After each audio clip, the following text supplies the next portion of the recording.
Hello friends, मी Poonam घुडके. NCC YouTube चॅनलवर तुम्हा सर्वांचं स्वागत. आज आपण घेत आहोत प्रो फॉर्मा ऑफ पार्टनरशिप फायनल अकाउंट. मी मागे एक इंट्रोडक्शनचं लेक्चर दिलेलं आहे. त्या लेक्चरमध्ये मी पार्टनरशिप फर्मचं संदर्भात सगळी माहिती दिलेली आहे. त्याचं मीनिंग काय आहे, त्याचे फीचर्स काय आहेत. पार्टनरशिप फर्म संदर्भात पार्टनर्स ॲक्टप्रमाणे अकॉर्डिंग टू 1932च्या ॲक्टप्रमाणे ज्या काही प्रोव्हिजन्स आहेत त्याचाही आपण अभ्यास केलेला आहे. पार्टनरशिप डीड पाहिलेला आहे आपण. आणि नंतरचं एक लेक्चर मी घेतलेलं आहे त्याच्यामध्ये सगळ्या मेथड्स म्हणजे partners current account, partners capital account कसं आपण तयार करतो हे सगळं त्या ठिकाणी सांगितलेलं आहे. आजचा जो लेक्चर आहे तो trading account, profit and loss account आणि बॅलन्स शीट जे आपण तयार करतो, ही जी फायनान्शियल स्टेटमेंट तयार करतो त्याचे प्रो फॉर्मा या लेक्चरमध्ये मी एक्सप्लेन करत आहे. मी ट्रेडिंगच्या पहिला प्रो फॉर्माला येते आहे, बघूया आपण. Trading account for the year ended हे त्याचं नाव आहे आणि हा पूर्ण फॉर्मॅट मी तुम्हाला आज एक्सप्लेन करत आहे. ज्यावेळेस आपल्याला प्रॉब्लेम देतात तर त्या प्रॉब्लेममध्ये असं सांगितलं जातं की पार्टनरशिप फायनल अकाउंट तयार करताना ट्रेडिंग अकाउंट तयार करा, प्रॉफिट अँड लॉस तयार करा आणि बॅलन्स शीट, अशा 3 गोष्टी सांगतात. बऱ्याच वेळेला काय होतं की मुलं थोडीशी गोंधळतात. एखादं लेजर जे असतं की ते ट्रेडिंग अकाउंटमध्ये लिहावं की प्रॉफिट अँड लॉसमध्ये लिहावं की त्याचा इफेक्ट बॅलन्स शीटमध्ये येतो का, त्यांना काही कळत नाही आहे किंवा गोंधळत आहेत. आणि अजून एक तुम्हाला मी सर्वांना सांगते आहे की आपण अकाउंट करतो तर अकाउंट आपल्याला लर्न करायचं नाही आहे, पाठांतर करायचं नाही आहे. अकाउंट आपल्याला समजून घ्यायचे. अंडरस्टँडिंग खूप महत्त्वाचं आहे अकाउंटमध्ये. तुम्ही जेवढं समजून घ्याल अकाउंट तेवढं अकाउंट तुम्हाला छान येत जाईल. ट्रेडिंग अकाउंट म्हणजे काय आहे, त्याच्यामध्ये येणाऱ्या काय काय गोष्टी आहेत, प्रॉफिट अँड लॉस म्हणजे काय आहे, त्याच्यामध्ये काय काय येतं आणि ट्रेडिंग अकाउंटमध्येच आपण का लिहितो, हा एक खूप बऱ्याच मुलांना प्रश्न पडतो की मॅडम आम्ही ट्रेडिंग अकाउंटमध्येच का लिहावं. तर अगोदर ट्रेडिंग अकाउंटबद्दल मी तुम्हाला थोडंसं सांगते की ट्रेडिंग अकाउंट हे जे आपण तयार करतो हे ट्रेडिंग अकाउंट आहे. हे ट्रेडिंग अकाउंट हे प्रोडक्शन ज्यावेळी चालू असतं, मॅन्युफॅक्चरिंग कंपन्या असतात, प्रोडक्शन्स करणारे कंपनी असतात, त्यांचं ज्यावेळी तुम्ही फायनल अकाउंट तयार करता त्यावेळेसच ट्रेडिंग अकाउंट लागतं. मग सर्व्हिस रेंडर्स देणाऱ्या ज्या काही संस्था आहेत, फॉर एक्झाम्पल तुम्ही बँकेचं अकाउंटिंग कराल, एखाद्या कोऑपरेटिव्ह सोसायटीचं अकाउंट कराल, तर तुम्ही बघता की त्या कोऑपरेटिव्ह सोसायटीमध्ये तुम्ही एखाद्या बँकेत गेलात तर तुम्ही तिथे वस्तू विकत घेत नाही रे. तुम्ही काय करता, तो तुम्ही तिथे त्यांच्याकडून सर्व्हिस घेता. मग त्या ज्या बँक आहेत, त्या ज्या सर्व्हिस रेंडर्ड ज्या काही संस्था आहेत, बँक किंवा एखादे असोसिएशन असेल किंवा इन्शुरन्स कंपनी असेल, तर त्या कंपन्यांमध्ये तुम्हाला सर्व्हिस दिली जाते. म्हणून ते लोक ट्रेडिंग अकाउंट तयार करत नाहीत. कारण ट्रेडिंग अकाउंट मग कोण तयार करतं की जे बिझनेस प्रोडक्शनशी रिलेटेड आहे. प्रोडक्शन्स म्हणजे काय की परचेसिंग दी रॉ मटेरियल खरेदी करायचं, त्याच्यावरती प्रोसेस करायची आणि मग प्रोसेस झालेली जो काही गुड्स आहे म्हणजे फायनल प्रॉडक्ट जो आहे तो ते सोल्ड आउट करतात. आणि that is called the manufacturing, that is called the productions. Okay. आणि मग प्रोडक्शन्स करणाऱ्या ज्या काही ऑर्गनायझेशन्स आहेत त्याच ऑर्गनायझेशन ट्रेडिंग अकाउंट मेंटेन करतात. ट्रेडिंग अकाउंट लिहिताना पण आपल्याला जो अभ्यास जो आहे आपल्याला त्या अभ्यासामध्ये prepare trading account, profit and loss account आणि बॅलन्स शीट हे सगळं करायचं आहे. ट्रेडिंग अकाउंट जे आहे तर ट्रेडिंग अकाउंटमध्ये फॉर्मॅट कसा असतो तो बघा. For the trading account for the year ended, आणि इथे जी काही तारीख असेल 31 मार्च 2019, 31 मार्च 2020 आणि ही जी तारीख असेल जी ट्रायल बॅलन्समध्ये आपल्याला दिलेली असेल त्याप्रमाणे आपण इथे लिहितोय. डेबिट आणि क्रेडिट ह्या दोन्ही गोष्टी पाहिजे आपल्याकडे.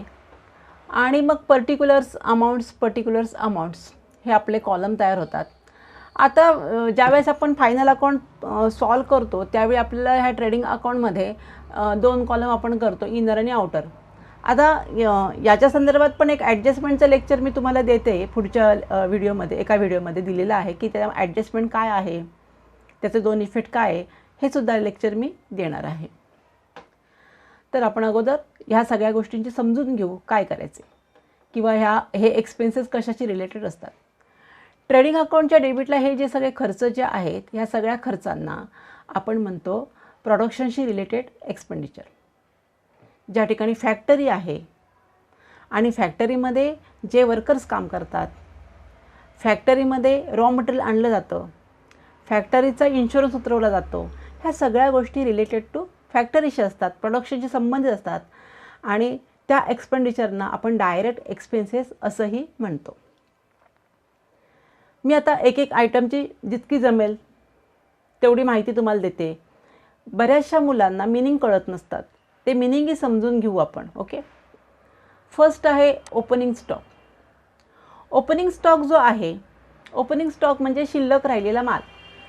गेल्या वर्षी काही रॉ मटेरियल आपण परचेस केलेला आहे, त्याच्यावरती प्रोसेस केलेला आहे आणि त्यातल्या काही जो स्टॉक आहे तो माझ्याकडे शिल्लक राहिला म्हणजे क्लोजिंग स्टॉक आहे. गेल्या वर्षीचा क्लोजिंग स्टॉक आहे तो या वर्षीचा काय होतो, ओपनिंग स्टॉक होतो. ओके, नंतर आहे टू परचेसेस म्हणजे रॉ मटेरियल जो परचेस करतो त्याला आपण परचेसेसमध्ये लिहितो, कच्चा माल.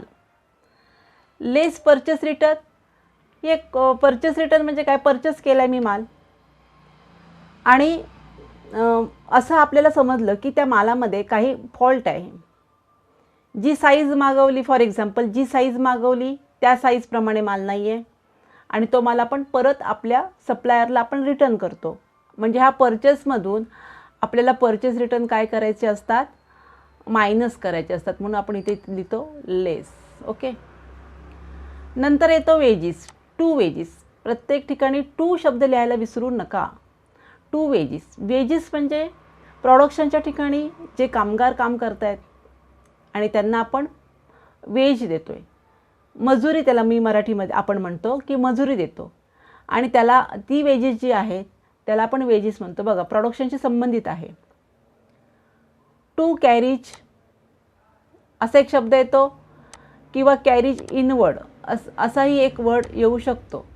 तर कॅरीज आणि कॅरीज इनवर्ड हे दोघांचाही मिनिंग एकच. काय, कॅरीज म्हणजे काय, रॉ मटेरियल आपण जे आणतोय त्यासाठी आपल्याला एक टेम्पो लागला आहे, त्याचं आपण भाडं पेड करतोय, तर that is called the carries, वाहतुकीचा खर्च. टू वेजेस अँड सॅलरीज, मगाशीसुद्धा आपण वेजेस लिहिलेलं आहे आणि आतासुद्धा आपण लिहितो वेजेस, पण कधी वेजेस अँड सॅलरीज असं लिहिलं जातं. तर वेजेस अँड सॅलरीजचा मिनिंग काय होतो, तर फर्स्ट वर्ड वेजेस ज्यावेळी येतं त्यावेळेस तो प्रोडक्शनशी रिलेटेड आहे म्हणून तो वेजेस अँड सॅलरीज त्या ठिकाणी आपण लिहितोय.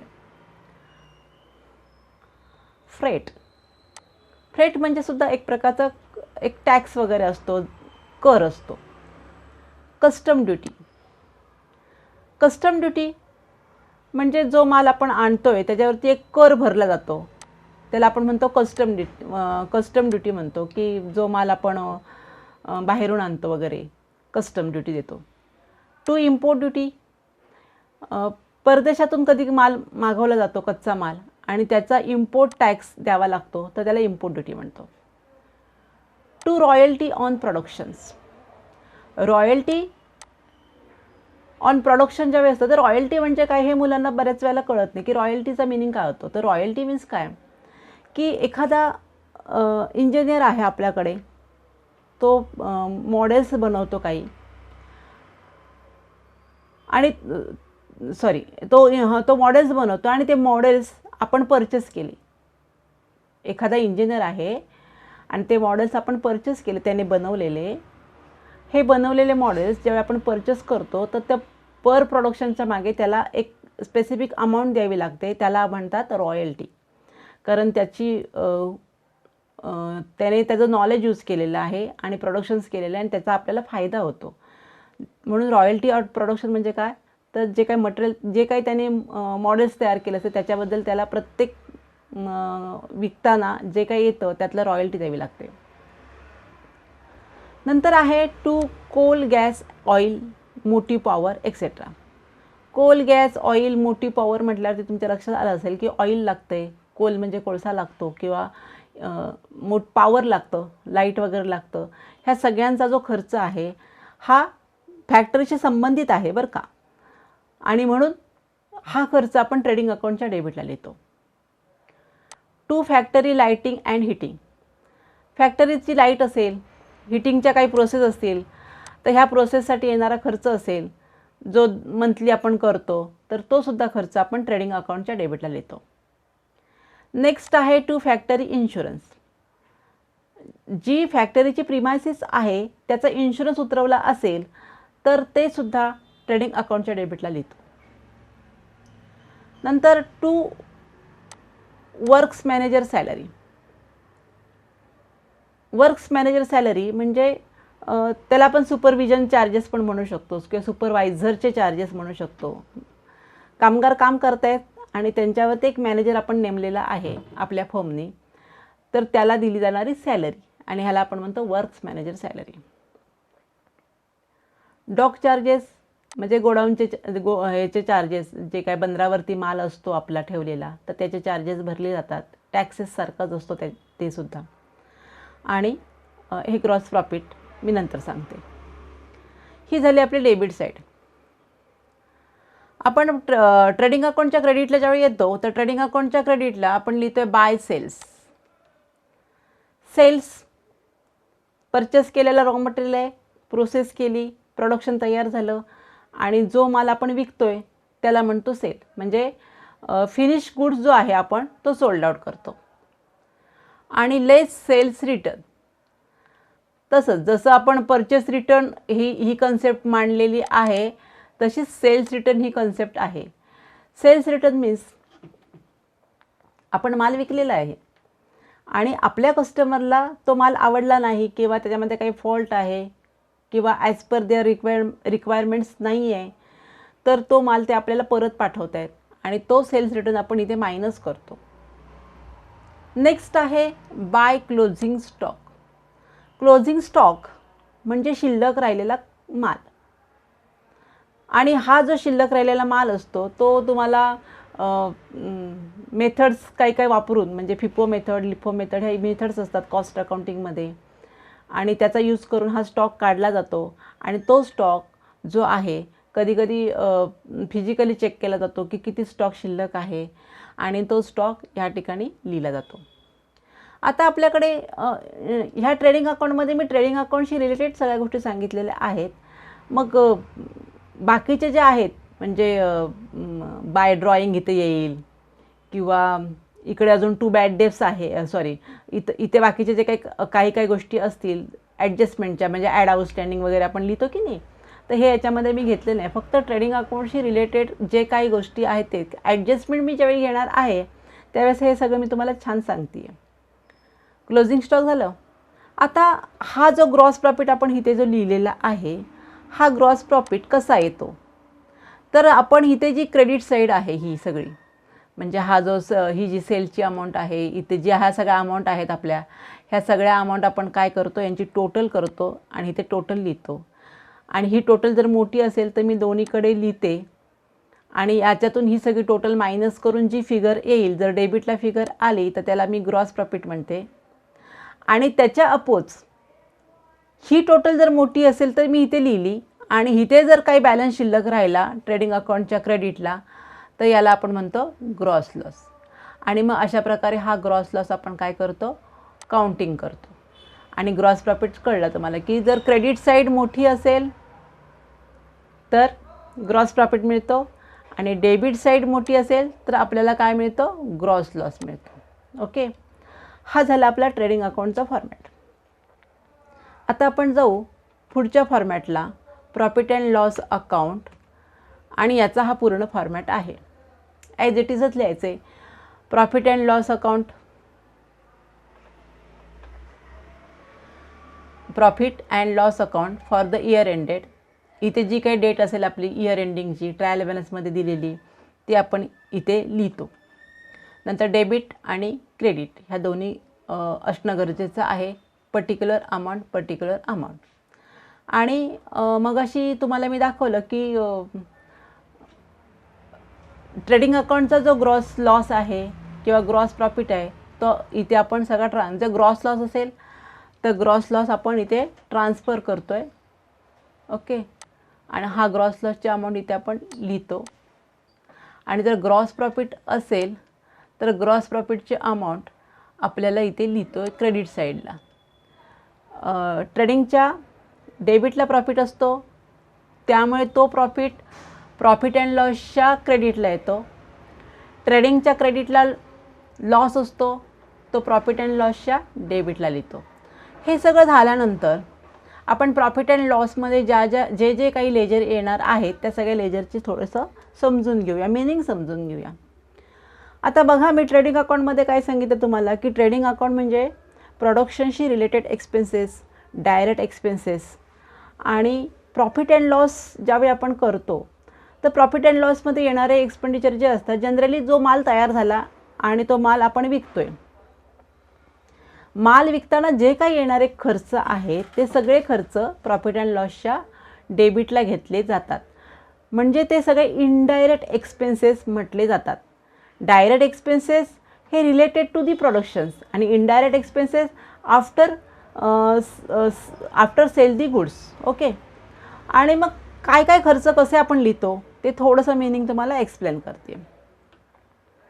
ग्रॉस लॉस जर असेल तर लॉस ट्रान्सफर केला टू सॅलरीज. ऑफिसमध्ये जी लोक काम करतात, कॉम्प्युटरवरती काम करत आहेत त्या लोकांना आपण सॅलरी देतो आणि ती सॅलरी ऑफिसमध्ये जे लोक असतात ते. नंतर मगच सर्कस सॅलरी आणि नंतरचा वर्ड आहे वेजेस. मग अशी ट्रेडिंग अकाउंटला आपण बघितलेलं आहे की वेजेस अँड सॅलरी होता, पण इथे पहिला वर्ड आहे सॅलरी अँड वेजेस. म्हणजे सॅलरी फर्स्ट वर्ड असल्यामुळे तो प्रॉफिट अँड लॉसच्या डेबिटला घेतला जातो कारण तो इनडायरेक्ट एक्सपेन्सेस म्हटला जातो. नंतर टू रेंट, रेट्स, टॅक्सेस.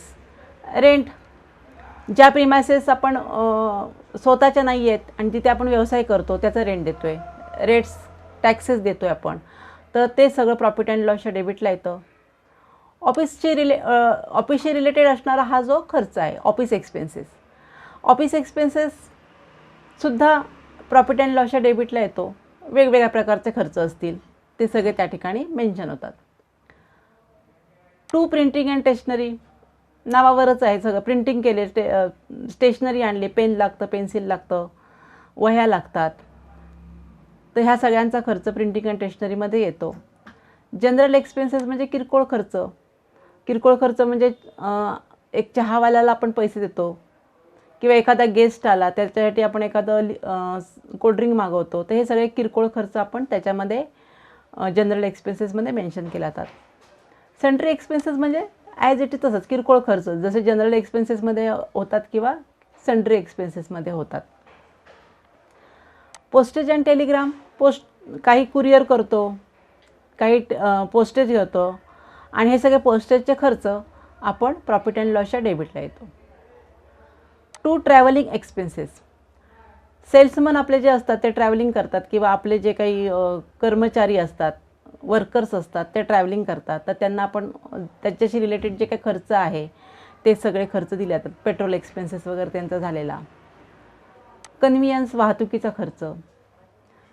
जो माल आहे तो माल आपण विकतोय त्यासाठी वाहतूक करतो आणि ते वाहतुकीचा येणारा खर्च कन्व्हियन्समध्ये मोडला जातो.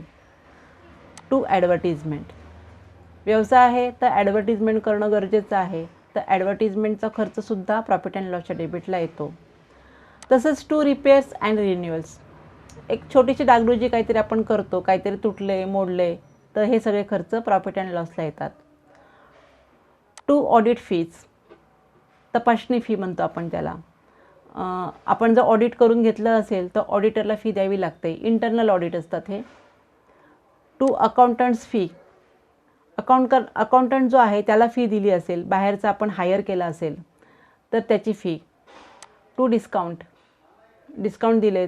डिस्काउंट म्हणजे काय की सूट आपण म्हणतो की एवढे पैसे तर तुम्ही 10% डिस्काउंट आहे, तर हे डिस्काउंट हे आपलं नक्कीच खर्च आहे, कारण आपण आपल्या कस्टमरला देत असतो.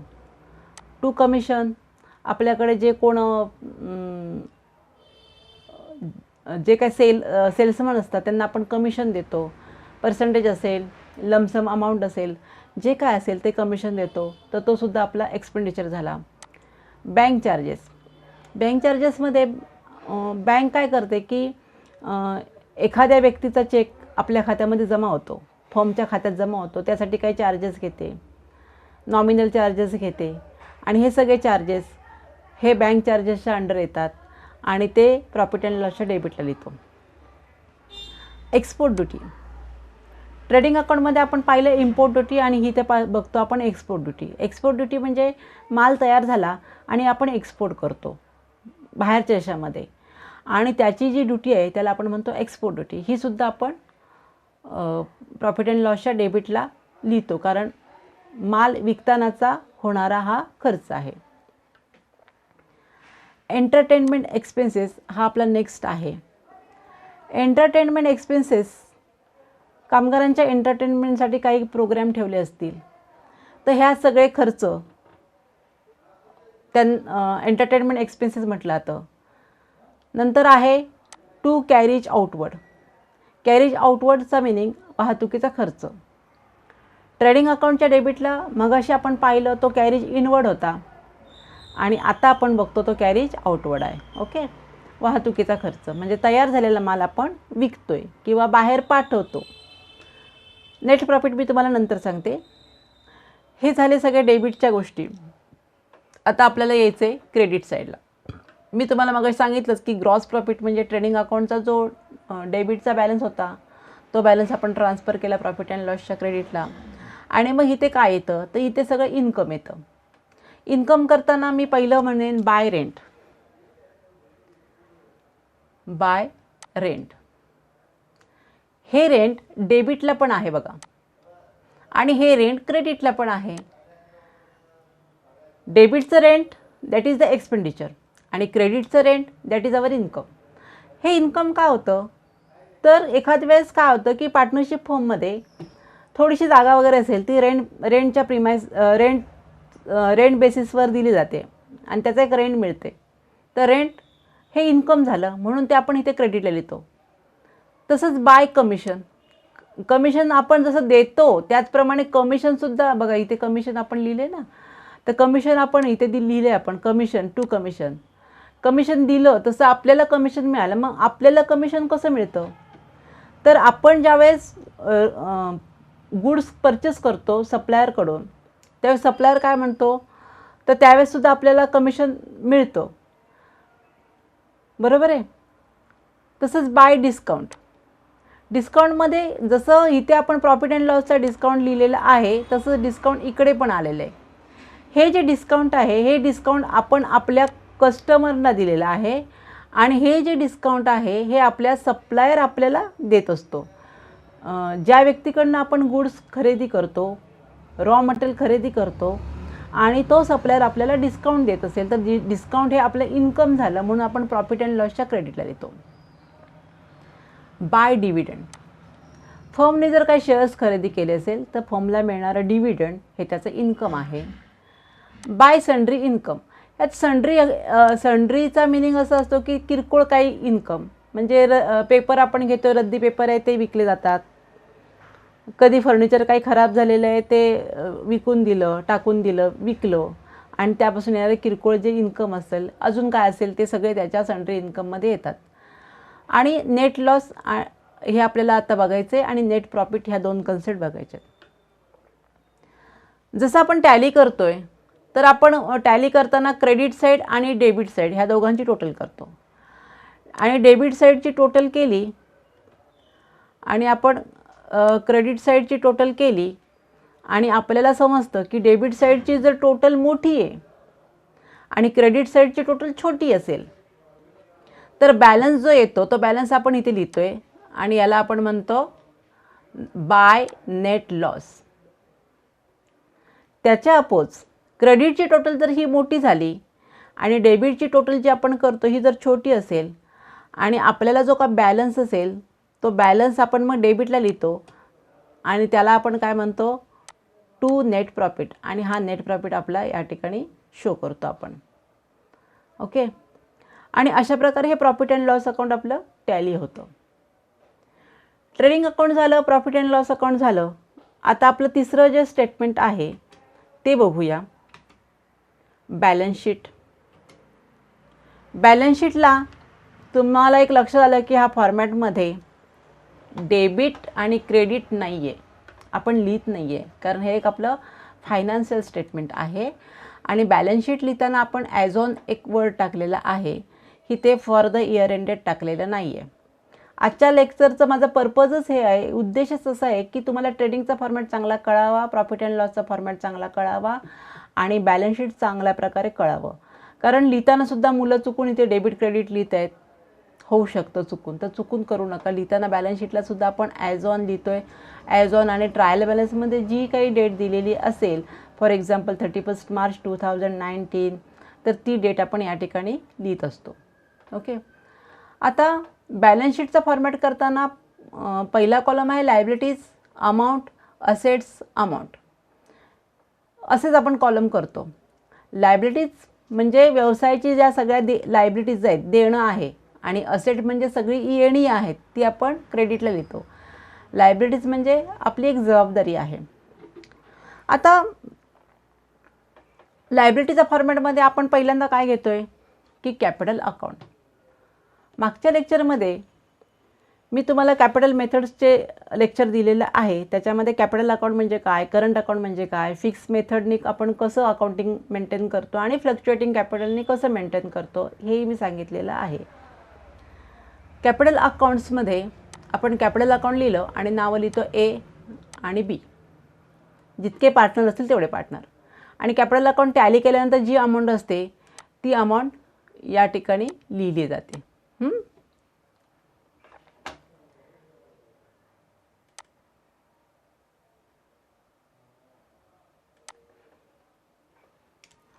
नंतर आपण बघतोय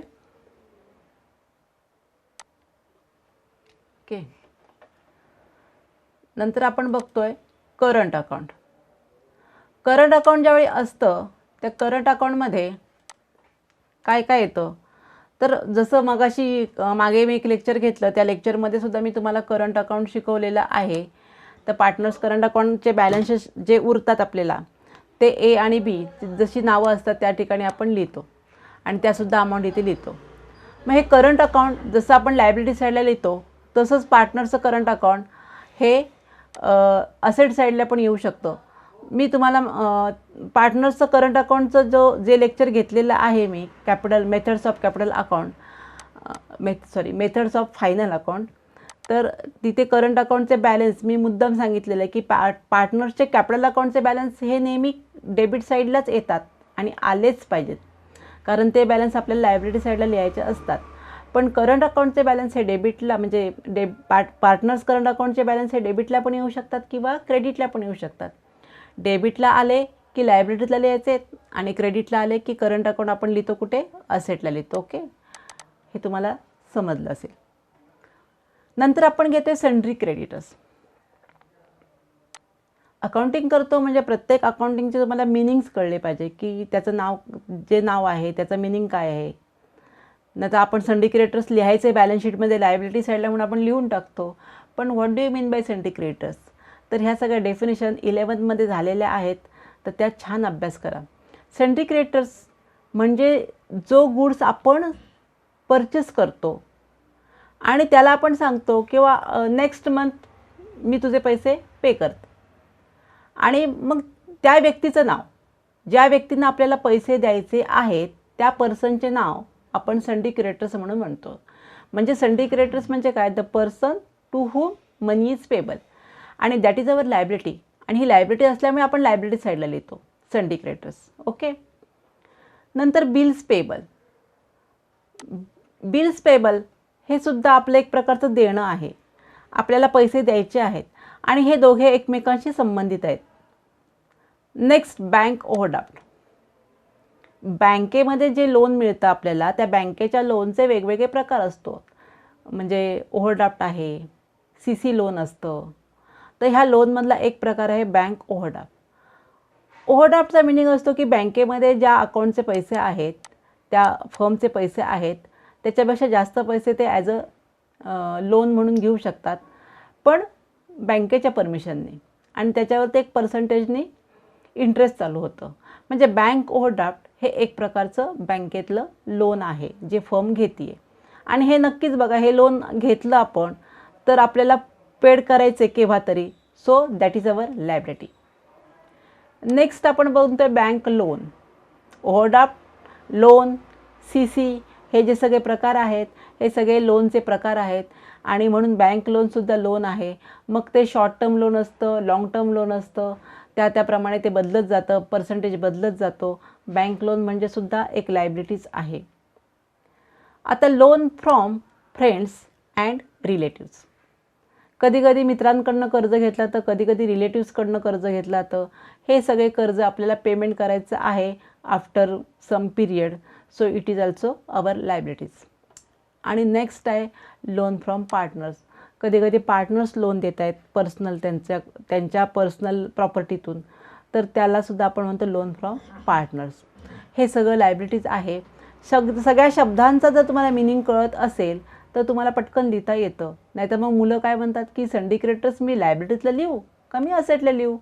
तर तुमच्या लक्षात आलं असेल की सन्ड्री क्रेडिटर्स म्हणजे काय, ह्याचा जर मिनिंग कळला तर तुम्ही सन्ड्री क्रेडिटर्स लगेच लायबिलिटीजला लिहाल. आता आपण जाऊया असेट साईडला. असेट साईडला असेट्सच्या शब्दामध्ये असतं की आपल्या व्यवसायामध्ये जे काही आपल्याला मिळणार आहे ते सगळं आपण असेट साईडला लिहितो. त्यातून पहिली असेट आपली जी आहे ती आहे गुडविल. गुडविल ही एक फिक्शिशियस असेट आहे जी डोळ्याला दिसत नाही आहे, पण एक प्रत्येक व्यक्तीचं गुडविल असतं. जसं मी म्हटलं की एखादी वस्तू घ्यायला आपण गेलो बाजारात तर एक विशिष्ट ब्रँडचं, म्हणजे फॉर एक्झाम्पल टाटा म्हणतो की टेल्कोची वस्तू म्हणू, की ती वस्तू घेताना आपण डोळे झाकून घेतो का, तर ती वस्तू नक्कीच चांगली आहे, तर त्याचं ते गुडविल झालेलं आहे. आणि गुडविल म्हणजे एक मराठीमध्ये त्याला आपण एक पत म्हणतो, त्या माणसाची असलेली पत, क्रेडिट इन दी सोसायटी. आणि त्या गुडविलवर व्यवसाय सगळा चालत असतो. म्हणजे गुडविल म्हणजे काय, ही एक असेट आहे आपली, खूप मोठी असेट आहे जी डोळ्यांना दिसत नाही आहे. नेक्स्ट आहे लँड अँड बिल्डिंग. माहितीच आहे, लँड आहे, जमीन आहे, बिल्डिंग आहे, इमारत आपण म्हणतो. इमारत ही सुद्धा आपली असेट आहे. Free hold premises. Free hold premises म्हणजे इमारत. आणि फ्री होल्डचा मिनिंग काय असतो की त्या प्रिमायसेसवरती कोणतंही कर्ज नाही आहे. आता या फ्री होल्ड प्रिमायसेसबरोबर अजून एक शब्द असतो लीज होल्ड प्रिमायसेस. आणि लीज होल्ड प्रिमायसेसचा मिनिंग असा असतो की ज्या प्रिमायसेसवर लोन आहे म्हणून त्याला आपण लीज होल्ड प्रिमायसेस म्हणतो. मी इथं मेन्शन केलेलं नाही आहे पण सांगते तुम्हाला. नेक्स्ट आहे प्लांट अँड मशिनरी. व्यवसाय सुरू करतोय, प्रोडक्शन्स करायचं तर मशिनरी लागणारच आहेत. तर ह्या सगळ्या मशिनरींना आपण असेट म्हणतो. Furniture and fixtures. फर्निचर म्हणजे आपल्याकडे असलेलं टेबल, खुर्च्या, ह्या ज्या काही गोष्टी असतात ते सगळं. आणि फिक्चर्स म्हणजे लाईटची जे काही कनेक्शन्स आपण वगैरे घेतो, फिटिंग्स वगैरे करतो, त्या सगळं फर्निचर अँड फिक्चर्समध्ये येतं. Motor vehicle. आपल्या व्यवसायामध्ये जो काही गुड्स आहे तो मोठ्या प्रमाणात आपल्याला पाठवायला लागतो किंवा रॉ मटेरियल आणावं लागतं. आणि मग प्रत्येक वेळेला रेंट बेसिसवरती आपल्याला मोटर व्हेकल घेणं परवडत नाही आहे, म्हणून स्वतःचं एक मोटर व्हेकल घेतली जाते. आणि ती मोटर व्हेकल ही त्या फर्मची काय असते, असेट असते. इक्विपमेंट्स म्हणजेच तसंच की आपल्याकडे असलेली इक्विपमेंट्स, मटेरियल्स. लूज टूल्स, हत्यारं, छोटी छोटी हत्यारं, ही सगळी एकत्र करून त्याची काउंटिंग केलं जातं आणि ती असेटमध्ये मोडतात. नेक्स्ट आहे इन्व्हेस्टमेंट. फर्मसुद्धा काही ठिकाणी इन्व्हेस्टमेंट करते, काही शेअर्स खरेदी करणं, बॉन्ड्स खरेदी करणं, डिबेंचर्स खरेदी करणं इतर कंपनीचे. आणि ही इन्व्हेस्टमेंट त्या फर्मची काय होते, assets. Bills receivable. Bills receivable आणि बिल्स पेबल. मगाशी आपण काय एक्सप्लेन केलं होतं, बिल्स पेबल ही कन्सेप्ट. ओके. बिल्स पेबल मी इथे काय सांगितलं होतं की आपल्याला काही पेमेंट करायचं आहे, पेबल करायचं आहे, द्यायचे आहेत पैसे. आणि इथे बिल्स रिसिवेबल त्याच्या अपोज मिनिंग पैसे आपल्याला मिळणार आहेत. आपण गुड सोल्ड आउट केला आणि आपल्याला पैसे मिळणार आहेत. बिल्स रिसिवेबल झाल्यानंतर जसं आपण इथे सन्ड्री क्रेडिटर्स लिहितो आहे, ओके, तसंच बॅलन्स शीटमध्ये असेट साईडला सन्ड्री डेटर्स पण येत आहेत. इथे मी मेन्शन केले नाही आहेत, माझ्याकडून राहिलेले आहेत. तर इथे एक सन्ड्री डेटर्स येतात. मी थोडं खाली सांगते तुम्हाला. Sundry debtors, okay. Sundry debtors अगोदर बघू आपण. सन्ड्री डेटर्स म्हणजे ज्या व्यक्तींना आपण जो माल आपण विकलेला आहे, सोल्ड आउट केलेला आहे, आणि आफ्टर सम पिरियड ते जे कस्टमर्स आहेत ते आपल्याला पेमेंट करणार आहेत. म्हणजे ऑन क्रेडिट ज्यावेळी हे व्यवहार होता त्या व्यवहारामध्ये काही दिवसांनी आपल्याला पैसे मिळणार आहेत. आणि मग सन्ड्री डेटर्स म्हणजे काय की the person from home money is a payable. तर ह्या सगळ्यांचा एकत्र करून जी अमाऊंट असते ती एकत्र केली जाते आणि त्याला आपण म्हणतो सन्ड्री डेटर्स. जसं इथे सन्ड्री क्रेडिटर्स आपण लिहिलेत, ओके. सन्ड्री क्रेडिटर्स म्हणजे आपल्याला पैसे द्यायचे आहेत आणि म्हणजे आपली लायबिलिटीज आहे. आणि सन्ड्री डेटर्स म्हणजे काय तर आपल्याला पैसे मिळणार आहेत, म्हणून ती आपली काय झाली, असेट, ओके. नेक्स्ट आहे ट्रेडमार्क्स, नंतर आहे पेटंट्स. ट्रेडमार्क पेटंट्स म्हणजे आपण जे काही अधिकार घेतलेले आहेत हे सगळे ट्रेडमार्क पेटंट्समध्ये येतात. कॉपीराईट पण त्याच्यामध्ये येऊ शकतो. आपले हक्क, एखादी वस्तू तयार केली असेल त्याच्यावरती पेटंट्स, एखादं काही आपण मॉडेल्स तयार केलं असेल त्याच्यावरचं पेटंट्स आपण घेतलं असेल, प्रोडक्शनच्या संदर्भात जे असतात ते ट्रेडमार्क्स असतात. हे सगळे आपली असेट्स असतात. कॅश इन हँड आणि कॅश ॲट बँक, मी दोन्ही ॲट अ टाईम सांगते. कॅश इन हँड म्हणजे व्यवसायाच्या ठिकाणी असलेली पैसे, कॅश. आणि कॅश ॲट बँक, बँकेमध्ये, फर्मचं जे बँकेमध्ये अकाउंट असतं त्या करंट अकाउंटमध्ये असलेले पैसे जे असतात शिल्लक वर्षाच्या शेवटी, हे सगळे कॅश ॲट बँक म्हटले जातात. आणि कॅश इन हँड म्हणजे आत्ता फर्ममध्ये पैसे आहेत, ओके. आणि मग अशी मी बोलले partners current account. Balance sheet tally करताना कशी टॅली करायची, तर बॅलन्स शीट टॅली करताना बॅलन्स शीटची ही जी लायबिलिटी साईड आहे यांची सगळ्यांची आपण टोटल करतो. आणि ही जर टोटल एक 100 आली असेल तर असेटची पण टोटल करून 100च आली पाहिजे, फॉर एक्झाम्पल बोलते मी. आणि इथे जर जी अमाऊंट आहे 100 आणि असेटची पण समजा 100 आली तर आपली बॅलन्स शीट टॅली झाली. बॅलन्स शीट टॅली झाली म्हणजे मला पूर्ण मार्क पडले का, मला आउट ऑफ मार्क पडले का, तर तसं नसतं. बॅलन्स शीट जर रॉंगली तुम्ही जर काही ॲडजस्टमेंट केल्या असतील आणि त्याचे 2 इफेक्ट तुम्ही रॉंगली दिले असेल तरीसुद्धा बॅलन्स शीट टॅली होते. तर बॅलन्स शीटची जी अमाऊंट असते ही स्पेसिफिक असावी लागते. चुकीचे ॲडजस्टमेंट करू नका, चुकीचं अकाउंट कुठेही लिहू नका. चुकीच्या अमाऊंट लिहिण्याने सुद्धा आपली बॅलन्स शीट 2 इफेक्ट होऊन ती बॅलन्स शीट ॲटोमॅटिकली टॅली होते. त्यामुळे बॅलन्स शीट टॅली करताना शांतपणे सगळे ॲडजस्टमेंट करा, व्यवस्थित ॲडजस्टमेंट करा, ओके. हा झाला आपला trading profit and loss account and balance शीटचा फॉर्मॅट. तुम्हाला ह्यातल्या सगळ्या कन्सेप्ट नक्कीच कळल्या असतील.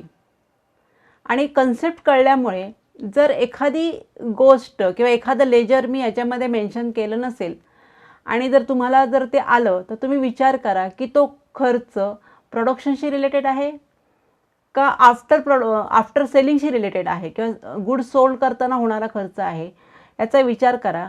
आणि त्याचं तुम्ही एक्सप्लेन करा की तो ट्रेडिंगला लिहायचा की मला प्रॉफिट अँड लॉसला लिहायचं आहे.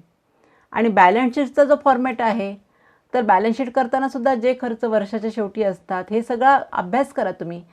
आणि तुम्ही तुमचं ह्या ठिकाणी विचार करा की हे नक्की कुठे येणार आहे, म्हणजे हे तुम्हाला आरामात कळेल. आणि ज्यावेळेस हा फॉर्मॅट तुम्हाला कळेल, लर्न करू नका, समजून घ्या. अंडरस्टँडिंग अकाउंटमध्ये खूप महत्त्वाचं आहे, ओके. तर हे लेक्चर तुम्हाला नक्कीच कळलं असेल. काही प्रॉब्लेम असेल, काही डिफिकल्टी असेल तर कॉमेंट्स बॉक्समध्ये कळवा.